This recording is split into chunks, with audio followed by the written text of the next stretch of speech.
Hello and welcome, Lanita, the Scrappy Grandma here, and this is our weekly Bible reading playlist. And this week, where it's week 38, and it is um the portion called Korach, and it tells the story of a rebellion led by Korah, a Levite, along with Dathan, Abiram, and 250 leaders who challenged the authority of Moses and Aaron, arguing that all Israelites are holy and questioning their elevated roles. Moses declares that God will reveal his chosen leaders, and the next day, as Korah and his followers present incense offerings, we think back to, oh my gosh, now I've forgotten their names, Nahab and Abihu, who presented strange fire with their incense offering, and they were killed instantly. The earth miraculously opens to swallow Korah, Dathan, and Abiram, while fire from God consumes the 250 men, reaffirming Moses and Aaron's divine appointment. Despite this, the Israelites grumble against Moses and Aaron, blaming them for the deaths, prompting a plague that kills thousands until Aaron intercedes with incense, holy incense, who he is the one who is supposed to be presenting the incense, to stop it. To prevent failure or future disputes, God instructs the tribal leaders to place their rods in the tabernacle, and Aaron's rod blossoms, confirming his role as high priest. The portion concludes with the laws regarding the responsibility and privileges of the priests, Levites, highlighting themes of pride, rebellion, divine authority, and the need for unity and respect for God's chosen leadership. This has been a really interesting portion. And as you can see, my background is a bit different. I'm actually traveling and I'm here with my mom. There she is sitting over there. You want to say hi? There she is. And so um, I am at her house for the next couple of days. So that's the beauty of this is I can take it with me and do it on the road. So let's get started. First, Father Yah, thank you so much for the opportunity to share your word with others and to help to instill a passion and a love for your word that it is so important for every day in our life. Thank you so much for your word, for your instructions to help us to live better lives and to become the people that you created us to become. Father, I pray that every word that comes out of my mouth is from you. Do not let anything that is not of you come out of my mouth, and send this out to whoever it is you want to receive it. In your son Yeshua's holy name, amen. All right. So let me share my screen. And those of you that have followed me know that this takes a second. What I do over here is I minimize my little picture and maximize the wording because I have old eyes and I need things to be big. All right. So there we go. And we begin with Korach's rebellion. And what's really fascinating about all of this is Korach, he is of the tribe of the Kohathites, which they're the ones that are responsible for carrying the most holy items from the tabernacle. I mean, they have a very elevated position, and it wasn't good enough for Korah. And Korah started um, envying and coveting someone else's position. And boy, the fathers just really brought home how important it is for us to be satisfied with our gifts and our callings that he has given to us for his good pleasure, not for us, not for our life, but for his purposes. And that we need to be thankful and foster and develop and build on those and not be looking at other people and at their gifts and callings and coveting those because things like this happen. So now Korah, the son of Yitzhar, the son of Yahat, the son of Levi, along with Dathan and Avram, the sons of Eliav, and On, the son of Pelet, descendants of Reuben, took men and rebelled against Moses. Siding with them were 250 men of Israel, leaders of the community, key members of the council of men of reputation. So it's interesting here. these are firstborns. And so a lot of what's going on here. And so Korah got, he wanted a more elevated position. And he went and got people with him.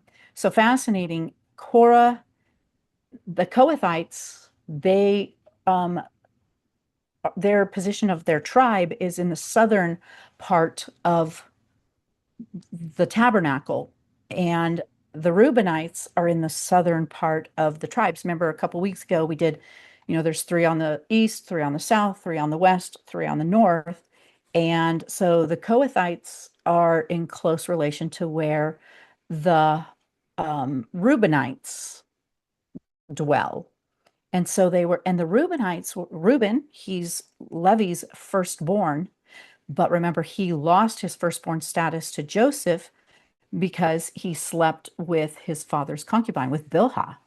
And it's interesting, I learned something new with that. I mean, originally I'd heard that he'd slept with Bilhah to be able to, because, that Jacob would never again go in and, have a relationship with Bilhah once because Reuben, tainted her.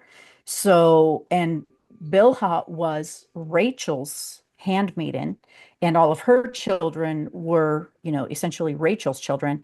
And basically, I had heard that Reuben went in to do this so that that bloodline would stop, and that his mother Leah would be the one that, Leah and I forget Leah's handmaiden's name. They would continue having children, but no more. There was that much of a rivalry going on. Um, but what did I hear the other day? It was fascinating about Reuben and going in, that basically so in the ancient Near East, if you go in and you sleep with your father's concubine, you are, basically usurping his authority and trying to then take over, his position. And it didn't work out really well for Reuben. In fact, he lost his firstborn status. That went to Joseph. And so, and remember a few weeks ago, the firstborn, because of the golden calf situation, they are no longer the priests of the families. The Levites were chosen because of their zeal and their protection of the holy things when, or not the holy things at the time, but their zeal for the Most High, that, they did not participate in the worshiping of the golden calf. So that's why he chose to make the Levites the priests instead of the firstborn. But there's still bad blood here, obviously. And they're wanting to, they're wanting their place. And so they're rebelling against Moses and Aaron about this whole situation. And, the little murmuring and backbiting and all the stuff, it brings this about where, they're complaining and they're building up their case. And they have 250 men with them now. So they assembled themselves against Moshe and Aaron and said to themselves, "You take too much on yourself. After all, the entire community is holy, every one of them, and Adonai is among them. So why do you lift yourselves up above Adonai's assembly?" When Moshe heard this, he fell on his face. And so immediately, I mean, over the past couple of weeks, what it's been, we want water, we want meat, we want to go back to Egypt. We're not satisfied with his provision. And once again, here they are. They're not satisfied with how the Father has set things up. And Moses is like, he is going to literally wipe these people out if I don't fall on my face and intercede for them. And he had the heart to do that, to fall on his face and pray that God would not, wipe these people out because they just keep doing stuff to get themselves wiped out. Then he said to Korah and his whole group, "In the morning, Adonai will show you who is his and who is the holy person he will allow to approach him. Yes, he will bring whoever he chooses near to himself. Do this, take censers, Korah and all of your group, and put fire in them, and put incense in them before Adonai tomorrow. Then one whom Adonai chooses will be the one who is holy. It is you, your sons of Levi, who are taking too much on yourself," meaning assuming, more position. Then Moshe said to Korah, "Listen here, you sons of Levi. It is for you a mere trifle that the God of Israel has separated you from the community of Israel to bring you close to himself so that you can do the work in the tabernacle of Adonai and stand before the community serving them. Like I said, Korah is part of the Kohathite clan, and the Kohathites are the ones that, they're not able to touch the holy things, but as soon as the holy things are all wrapped up, they're the ones that transport the Ark of the Covenant, the menorah, the table of showbread, all of the holy items. They actually get to be close to these things, whereas everyone else is at a different degree of separation from these things. They have a very esteemed position, and it's not enough. He has brought you close, and all your brothers, the sons of Levi, with you. Now you want office of the Kohan too, of the priest. They're not satisfied that they get to take care of the holy things. They want the priesthood as well. That's why you and your group have gathered together against Adonai. After all, what is Aaron that you complain against him? Then Moshe sent to summon Dathan and Abiram, the sons of Eliav, but they replied, "We won't come up." So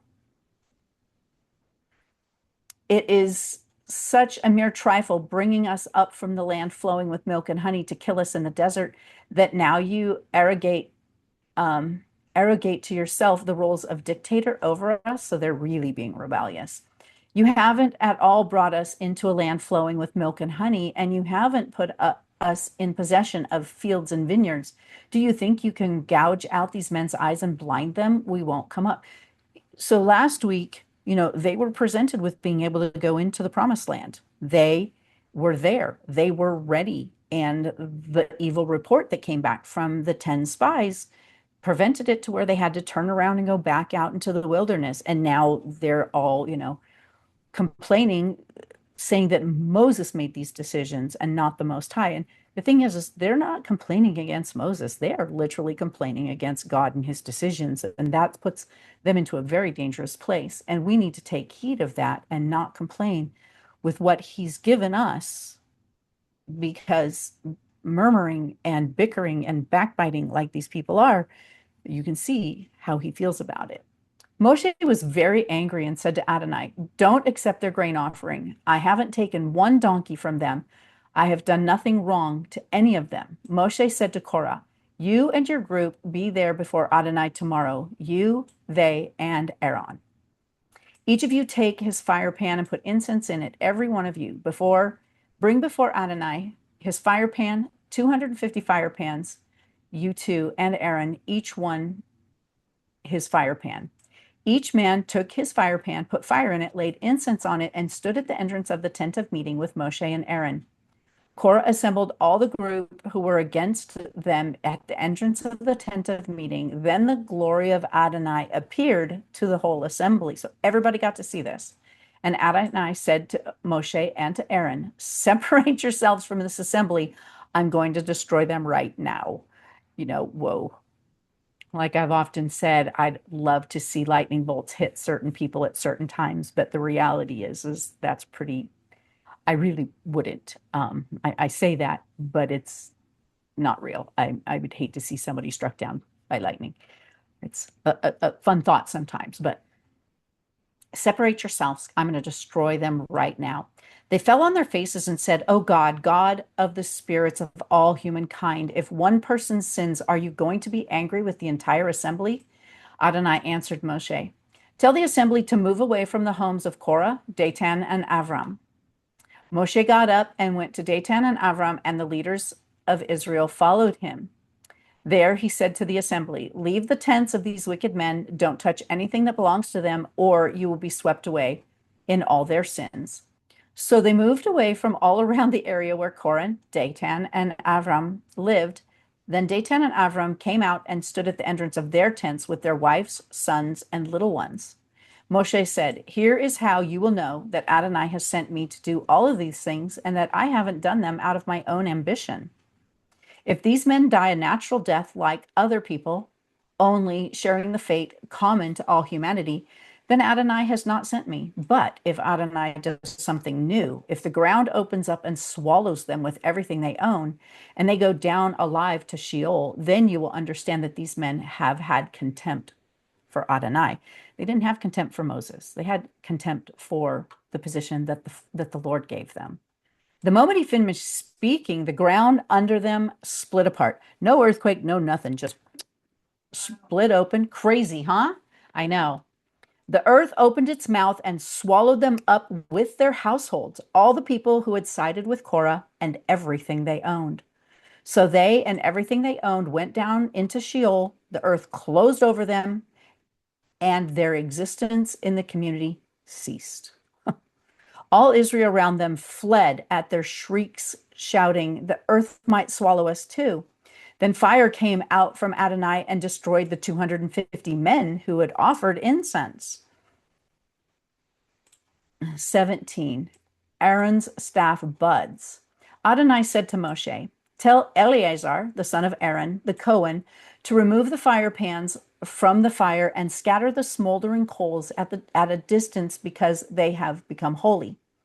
Also, the fire pans of these men whose sin cost them their lives have become holy because they were offered before Adonai. Therefore, have them hammered into plates that cover the altar, and this will be a sign for the people of Israel." So, um, Eleazar, they had to hammer them and put them into the altar, and so it was a continuous remembrance. This is one of the things that's so beautiful about the Father is that He gives us remembrances all the time in how, remember what He did here, remember what He did here. This is why we do the Torah portions year after year. This is why we celebrate the feasts year after year, to remind us of His ways, of His goodness, and how the beautiful things He does in our lives.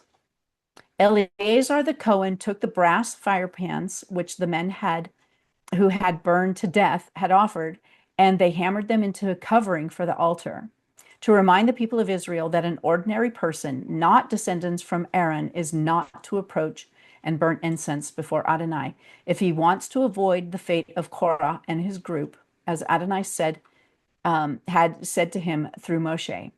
But the very next day, the whole community of people of Israel complained against Moses and Aaron. "You have killed Adonai's people."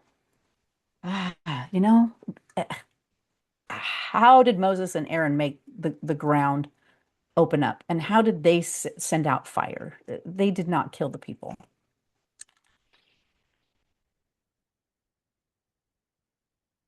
However, as the community was assembled against Moshe and Aaron, they looked in the direction of the tent of meeting and saw a cloud cover it and the glory of Adonai appear. Moshe and Aaron came out to the front of the tent of meeting, and Adonai said to Moshe, "Get away from this assembly, and I will destroy them at once." But they fell on their faces. Once again, the humility of Moses, like I said last week, I would have been one of the first to go, "You know what? I'm sick and tired of these turds also. Go ahead and take them out." But, you know, one, Moses was more concerned about the Father's honor and the love he has for the people and what people would say about him if he did kill his people. Moshe said to Aaron, "Take your fire pan and put a fire from the altar on it and lay incense on it and hurry with it to the assembly to make atonement for them because the anger has gone out from Adonai and a plague has already begun." So Aaron took it, as Moshe had said, and ran into the middle of the assembly, and the plague had already begun among the people. But he added the incense and made atonement for the people. And he stood between the dead and the living, and the plague was stopped. Those dying from the plague numbered 14,700, besides those who died in the Korah incident. Aaron returned to Moshe at the entrance of the tent of meeting, and the plague was stopped. And Adonai said to Moshe, "Speak to the people of Israel and take from them staffs, each one for each ancestral tribe, from each leader of the tribe, 12 staffs, and write each man's name on it." So from every one of the tribes, the leader staff with his name on it, and write Aaron's name on the staff of Levi. For each tribe leader is to have one staff, and put them in the tent of meeting in front of the testimony where I meet with you. And the staff of the man I'm going to choose will sprout buds. In this way, I will put a stop to the complaints of the people of Israel keep making against you. Moses spoke to the people of Israel, and all of their leaders gave him staffs, one for each leader according to their ancestral tribes, 12 staffs. Aaron's staff was among their staffs, and Moshe put the staffs before Adonai in the tent of testimony. The next day, Moshe went into the tent of testimony, and there he saw Aaron's staff, for the house of Levi had budded. It had sprouted not only buds, but flowers and ripe almonds as well. So overnight, budded, flowered fruit, mature fruit. Moshe brought out all the staffs from before Adonai to all the people of Israel, and they looked, and each man took back his staff. Adonai said to Moshe, return Aaron's staff to its place in front of the testimony. It is to be kept there as a sign to the rebels so that they will stop grumbling against me and thus not die. And Aaron's staff was in the most holy place in front of the ark until there's a certain king, and I don't remember his name. He hid it, but it was there for a great amount of time. Moshe did this. He did as Adonai had ordered him, but the people of Israel said to Moshe, oh no, we're dead men, lost. We're all lost. Whenever anyone approaches the tabernacle of Adonai, he dies. Will we all perish? Duties of the priests and Levites. And here's the importance. Stay in your lane. Foster your gifts and callings. Don't try to do someone else's job. And allow the Father to build your gifts and callings up in you, because we're all parts of one body. And, the thumb can't do the big toe's job, and the big toe can't do the knee's job. And we all need to be responsible for our gifts and callings to do the job he's called us to do, so that we can work in unison together to be his body. Adonai said to Aaron, you and your sons and your father's family line will be responsible for anything that goes wrong in the sanctuary. You and your sons with you will be responsible for anything wrong in your service as Kohanim, as priests. But you are to bring your kinsmen, the tribe of Levi, along with yourselves to work together with you to help you, you and your sons with you, when you are there before the tent of meeting. They are to be at your disposal and perform all kinds of tasks related to the tent, only they are not to come near the holy furnishings or the altar, so that neither they nor you will die. They will work together with you in your duties related to the tent of meeting, whatever the service in the tent may be, but an authorized person is not to come near. You will take charge of all the holy things and the altar, so that there will no longer be anger against the people of Israel. I myself have taken your kinsmen, the Levites, from among the people of Israel. They have been given as a gift to Adonai for you, so that you can perform the service in the tent of meeting. They're there as servants. This world has gotten everything so upside down.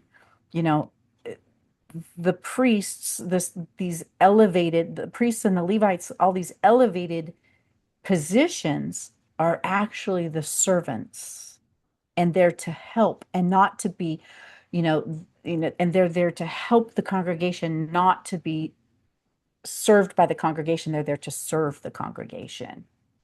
You and your sons with you will exercise your prerogatives and duties as Kohanim, as priests, in regard to everything having to do with the altar and within the curtain. I entrust the service required of Kohanim to you. The unauthorized person who tries to perform it is to be put to death. Adonai said to Aaron, I myself have put you in charge of the contributions given to me. Everything consecrated by the people of Israel, I have given and set aside for you and your sons, and this is a perpetual law. Here is what is to be yours of especially holy things taken from the fire. Every offering they make, that is, every grain offering, sin offering, and guilt offering of theirs that they turn over to me, will be especially holy for you and your sons. You are to eat it in an especially holy place. Every male may eat it. It will be set apart for you. So these are, the parts of the offerings that are given because the Levites and the priests, they don't have property, they don't have flocks and herds, although they do, but those flocks and herds have been given to them from the congregation. And so, and then the offerings, the sin offering, the grain offering, the guilt offering, all those portions are given to them to eat, but they have to eat it in the courtyard. Also, yours is the contribution of the people Israel given in form of the wave offering. I have given these to you and your sons and your daughters. So the first ones, the grain offering, the sin offering, and the guilt offering, those are just for the priests, the men to eat.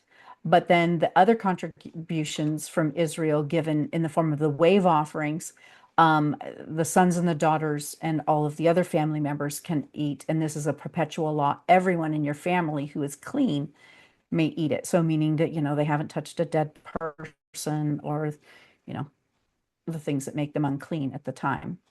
All the best of the olive oil, wine, and grain, the first portions of what they give to Adonai, I have given to you.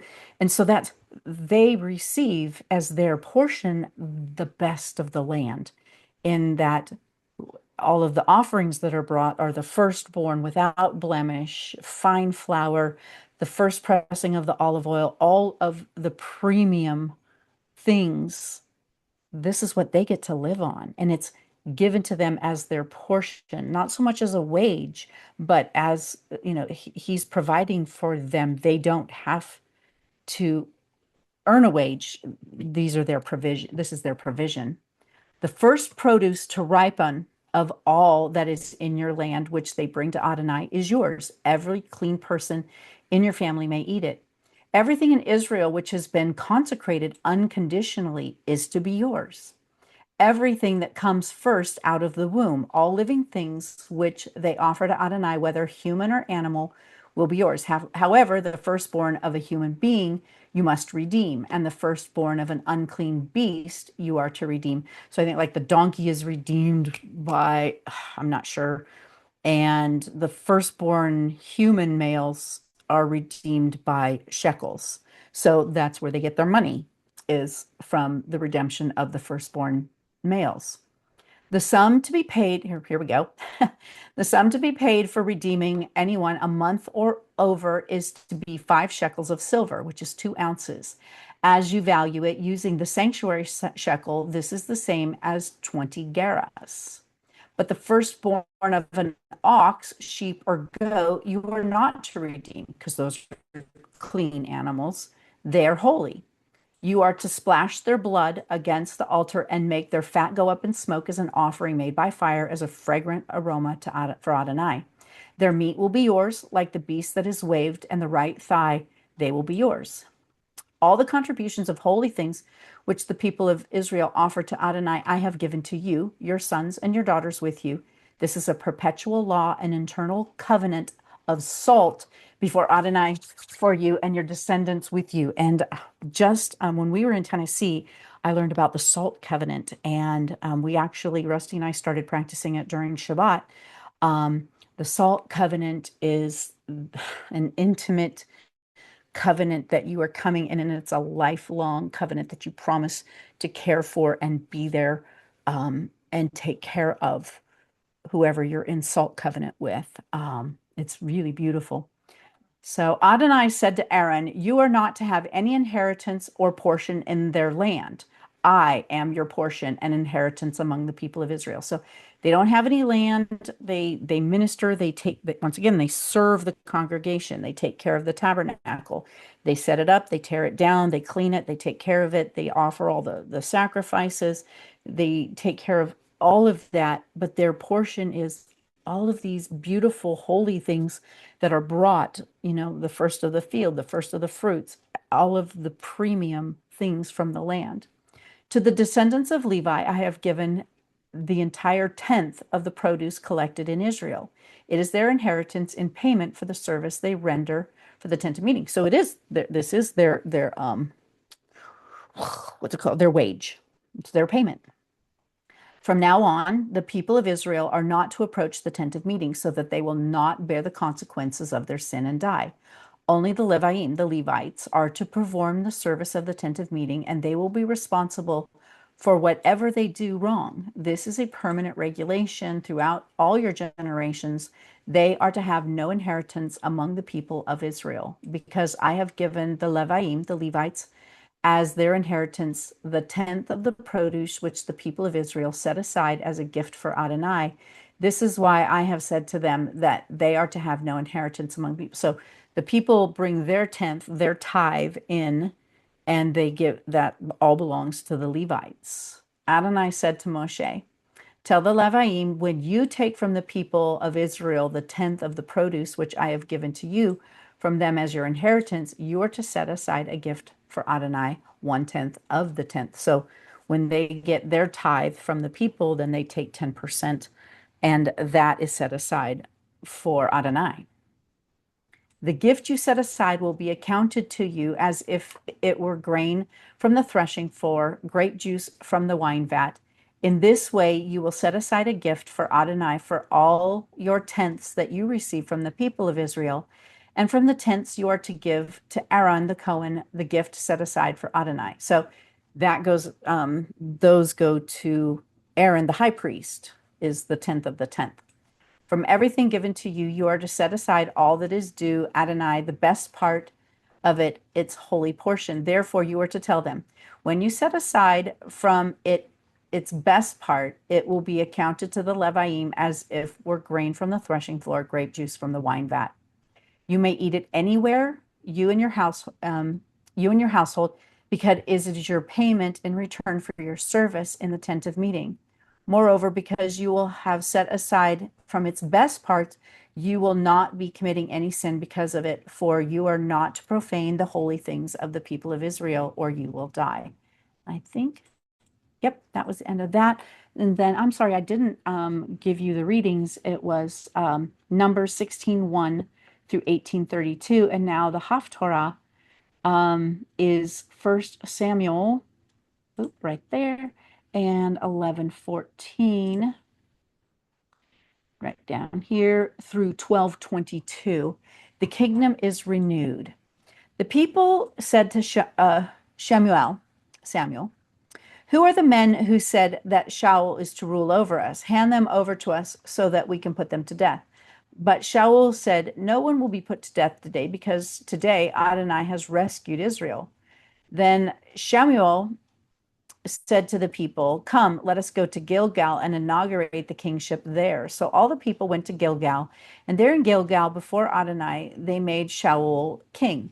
They presented sacrifices as peace offerings before Adonai there, and there Shaul and all the people of Israel celebrated with great joy. Shamuel said, and I'm sorry, this one I decided it started at 11:14, but I'm reading all the way through 11:14 all the way through the bottom. I didn't want to stop at 22 because I think we should add it all in there. So Shamuel said to Israel, here I have done everything you asked me to do. I have made a king over you. There is the king walking ahead of you, but I am old and gray-headed. There are my sons with you, and I have walked at your head from when I was a boy until today. So here I am. Now is the time to witness against me before Adonai and before his anointed king. Does any of you think I have taken your ox or donkey, defrauded or oppressed you, or accepted a bribe, or deprived you of justice? Tell me, and I will restore it to you. They answered, you haven't defrauded or oppressed us, and you have accepted nothing from anyone. He said, Adonai is the witness against you, and his anointed king is witness against you today, that you have found nothing in my hands. They replied, he is witness.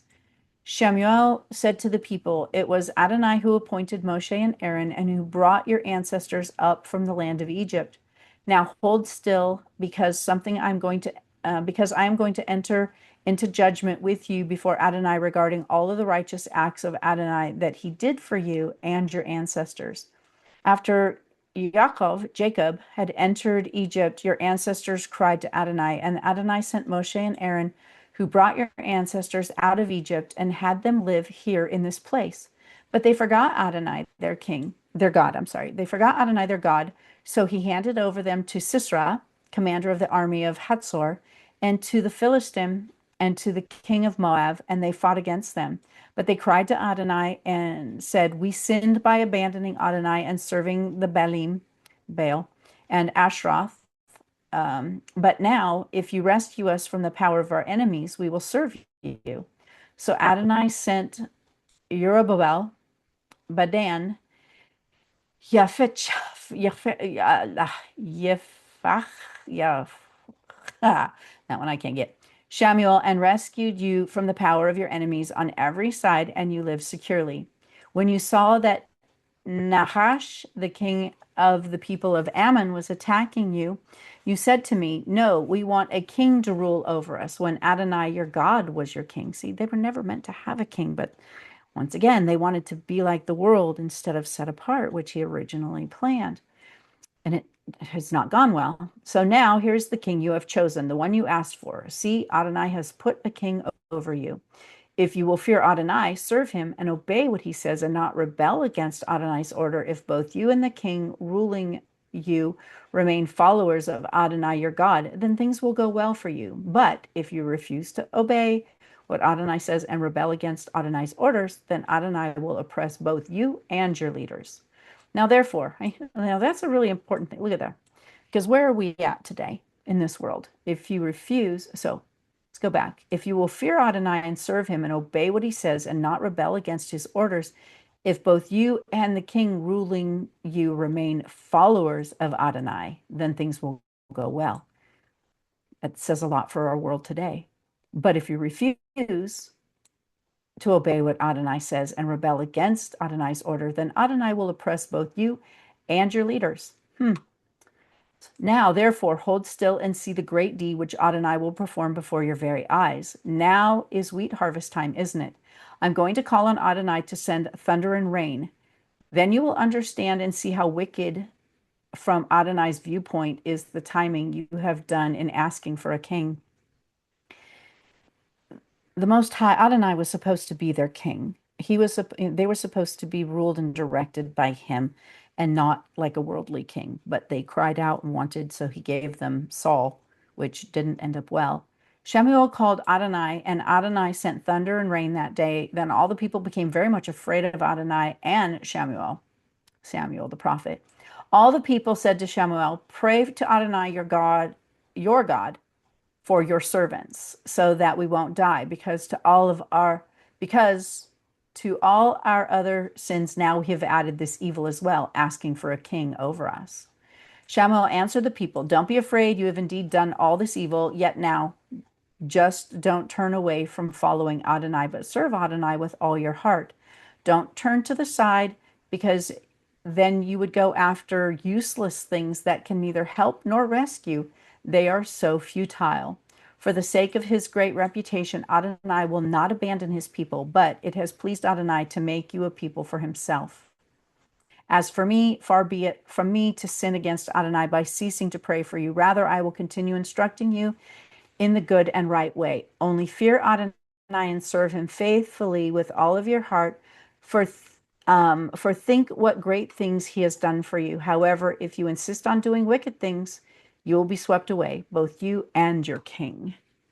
And then Matthew 26:13 through 24. Where's Matthew 26:13 through 24? Yes, I tell you, throughout the whole world, wherever this good news is proclaimed, that she has done will be told in memory. So let's go up. What's going on here? Oh, this is the woman who broke the alabaster jar with the expensive perfume and poured it on his head. And when Judas got angry because, he was in charge of the money, and, he thought it was a waste. And so I tell you this, throughout the whole world, whenever this good news is proclaimed, that what she has done will be told in her memory. Then one of the 12, the one called Yehuda from Keriot, Judas of Iscariot, went to the head Kohanim, to the priest, and he said, what are you willing to give me if I turn Yeshua over to you? They counted out 30 silver coins and gave them to Yehuda. From then on, he looked for a good opportunity to betray him. Passover with the disciples. On the first day of matzah, the Teledim came to Yeshua and asked, so on the first day of unleavened bread, which is Passover, where do you want us to prepare your Seder? And he said, go into the city to so and so. And he replied, and tell them that the rabbi says, my time is near, my Teledim, my disciples, and I are to be celebrating Pesach, the Passover, at your house. The Teledim did as Yeshua directed and prepared the Seder. When evening came, Yeshua reclined with his 12 Teledim, and as they were eating, he said, yes, I tell you that one of you is going to betray me. They became terribly upset and began asking him, one after the other, Lord, you don't mean me, do you? And he answered, the one who dips his matzah in the dish with me is the one who will betray me. The Son of Man will die just as the Tanakh says he will, but woe to the man to whom the Son of Man is betrayed. It would have been better for him to have never been born. And something the Father showed me a few months ago that just has stuck with me continuously is how Jesus dealt with Judas. He washed his feet. He served him. He loved him. He cared for him, even though he knew he was going to betray him. And so that is good for us to keep in mind that as his disciples, our job, like the priests, is to serve the body and to care for them and not to pay attention to the things that they're doing. And, that's between them and the Father. And we're still to serve and love them, unless the Father's like, get away from them, like he did with Korah, because I'm going to strike him dead. But, we're to love and not pay attention to what they're doing, because that's not our business. Our business is to walk in righteousness before him and serve. So, all right, that is a wrap for today, for this week. Thank you so much for joining me. And next week I'll be back home. But like I said, this week I'm here with my mom for a couple of days visiting. We just went and had mani-pedis and Thai food, and it was delicious. And now we're just hanging out. And so thank you and be blessed. And I will, y'all willing, see you next week. Thank you, Mom.